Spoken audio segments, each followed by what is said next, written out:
Good afternoon, everyone. This is David with Bolivar Live. Well, what you're looking at now is our saltwater gospel cam here on Bolivar Peninsula. And even though we really can't tell you much more than this morning, we're going to go over a couple models and talk about the Gulf. It's not as bad as it was yesterday, but we really won't know. They've got a hurricane hunter that's going to be flying later on today, if not up in the air already, probably later on this afternoon. Because really, until they figure out where the center of circulation is, and Eric made a post, and if you don't follow his page, make sure you look up Eric Graves, meteorologist. He's really good about explaining everything, and he really studies all the models and comes up with some great. In fact, he's made some predictions in the past before anyone else did, and they were right. And so I really listened to him. I talked to him quite a bit, actually trying to get a show with him. But let's look real quick at the National Hurricane Center. And this is what they posted. This was the probably 9 a.m. update. And it's up to like 80% now as far as that red area, that 80% chance of it becoming a tropical storm disturbance in that area. And so that's one thing that I look at, and that's really the best thing to look at. I look at a lot of models. In fact, I've been following this for the last 2 weeks, actually, week and a half, just in the background. But we also talked to TxDot and Entergy, and I want to bring that up real quick because I reached out to them yesterday evening. In fact, it was probably 5 or 6 o'clock. I sent them an email and said, hey, can I get an official statement from y'all on what y'all are doing to prepare in case this storm comes up this direction? It's going to come up this direction. We just don't know where yet. Is it going to be 150, 200 miles off the coast? Is it going to be 25 miles off the coast? And, you know, if they say 100 miles off, 25 miles difference can make a lot of difference when it comes to where the eye is on these. Because if you'll remember back during Beryl, the west end of Galveston had tornadoes. In fact, they lost some roofs and had some major damage down there. Now, if that would have been 25 or 30 miles, probably 35 miles east, it would have come across us. So that's how much difference there is. So when I reached out to TxDot yesterday, this is what they sent me yesterday evening. We have invested a significant amount of funds to provide barriers and the other elements to keep the water from washing on Highway 87, and we will continue that work moving westward. We're working to continue the progress that began more than 5 or 6 years ago on South Highway 87 124 curve. We also stage equipment on Bolivar to make sure we can appropriately respond following a major weather event. We will continue to monitor the conditions and determine a best plan of action. And then it goes on. That's from Danny Perez. But he did send me another message, and that's what I put in red here earlier, probably about an hour or so ago. It says, we will have a team stationed for the event Tuesday through Wednesday. And I'm sure if it needs to be longer than that, it will. And so that's good that they understand from Beryl. They didn't have people down here, and Entergy and the county actually moved the barricades so that we could get ambulance service back and get support crews in here. And so that was, now Entergy, I know Jim Lane's out of town, but he did send me a response last night, probably about 10 o'clock. And so I want to thank both these guys, Danny Perez and Jim Mullane. Communication, and we saw this during Beryl. The communication with Entergy was phenomenal. In fact, I talked to them every morning between 8 and 9 and got information on what their plans were. And then throughout the day, Jim was sending me texts and messages, and really went out of their way, because communication, whenever your infrastructure is down, is really a key point to without any complaints. And this is what he sent me.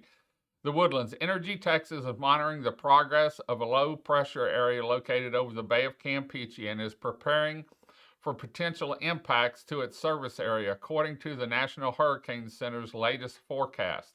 A tropical depression is likely to form early to mid next week, moving northward near or along the Mexico and Texas Gulf Coast. Entergy Texas crews and contractors are ready to respond safely and swiftly, working long hours if necessary to restore power after the storm.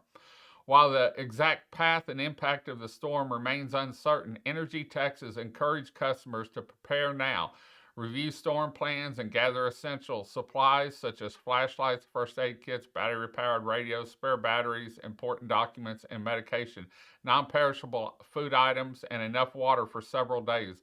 Learn more about how to make an emergency kit and get important severe weather safety tips on Entergy Storm Center. And so both of these people have responded.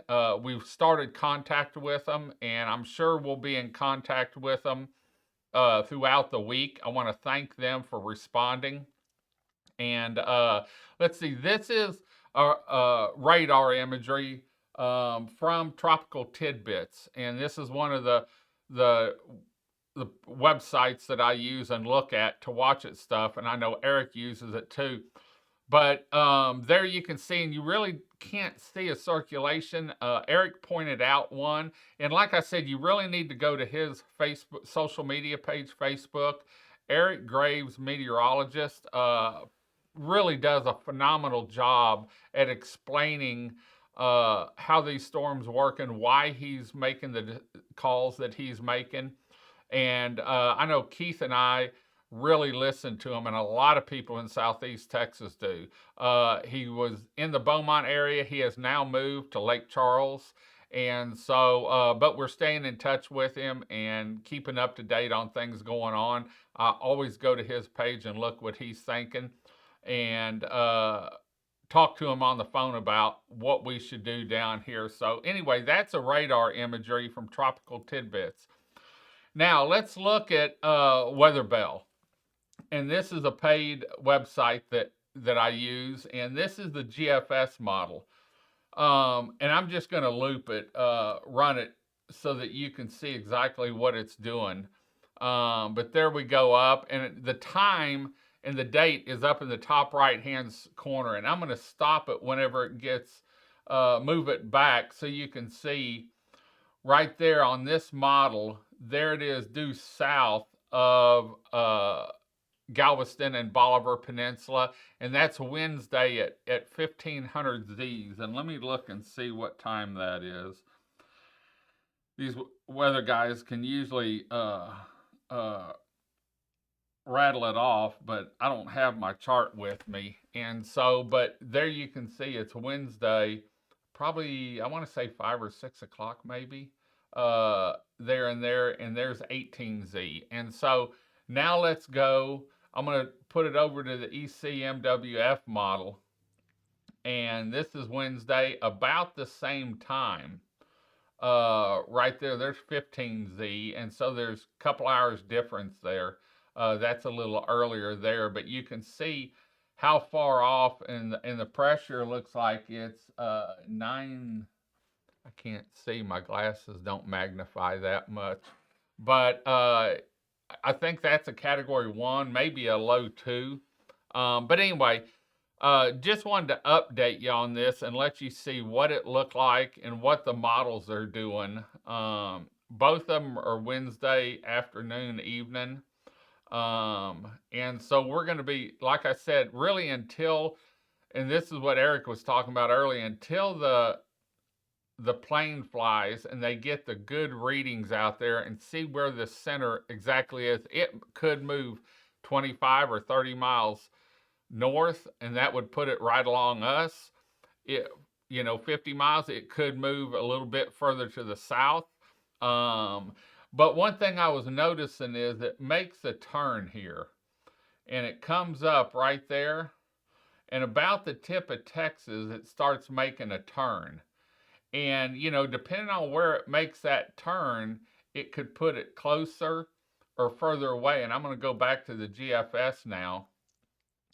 and see where it turns about the same place, about the tip of Texas, and starts up and then levels out a little bit. But you know, where it makes that turn could make a big difference. And so that's what we're going to be monitoring. We got some sleep last night because I know it's going to be a long week. Hopefully not that long. You know, if this thing goes offshore, we'll have a little bit of rain, a little bit of wind, and we won't have to worry. But I did drive 120 or Highway 87 this morning. I don't have the clips up, but you know where those barricades moved during Burl? They are not tied down. And so when water hits them, it's going to move them. And that's what worries me is they didn't get them tied back down. They don't have rock in front of them.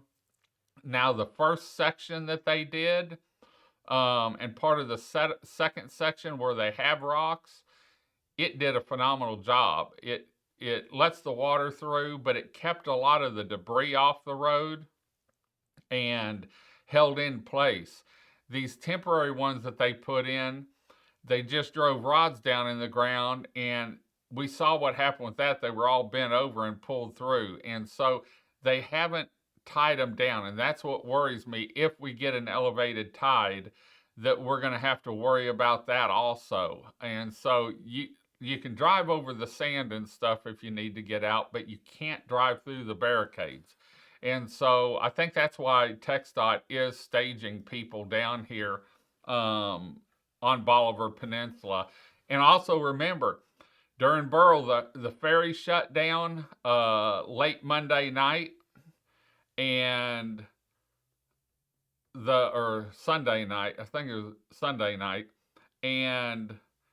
or early Monday morning. I know I did a feed from there at 1:45. Oh, we lost something here.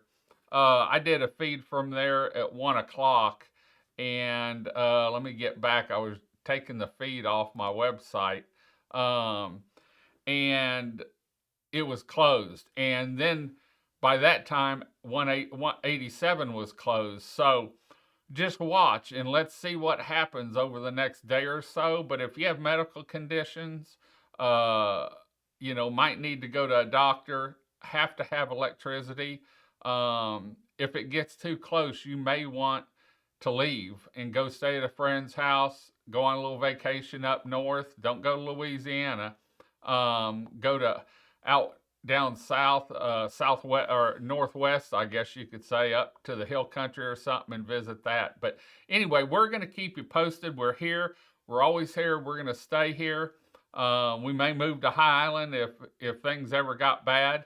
But we're going to keep you posted and let you know exactly what's going on. And we're going to stay in contact with TxDot and Entergy throughout this. Hopefully it's a short-lived event, but you never know. But we wanted to let everyone know we've already contacted them. They've gave us their comments, and we're started the trail of getting back to normal if there is a problem. Entergy did a great job during Burl, and they're standing up and getting ready, if need be, to do the same thing here. So we're going to head on out. Hope you enjoyed the show. We may be back a little bit later on this evening, letting you know if we get any updates. If not, I can tell you we're going to be moving probably our shows on at least Monday, maybe Tuesday, and we'll just see how this thing goes. If we need to stay in contact with you, letting you know what's going on down here, we're going to be moving the shows that we had scheduled for this week to next week so that we can give you up-to-date coverage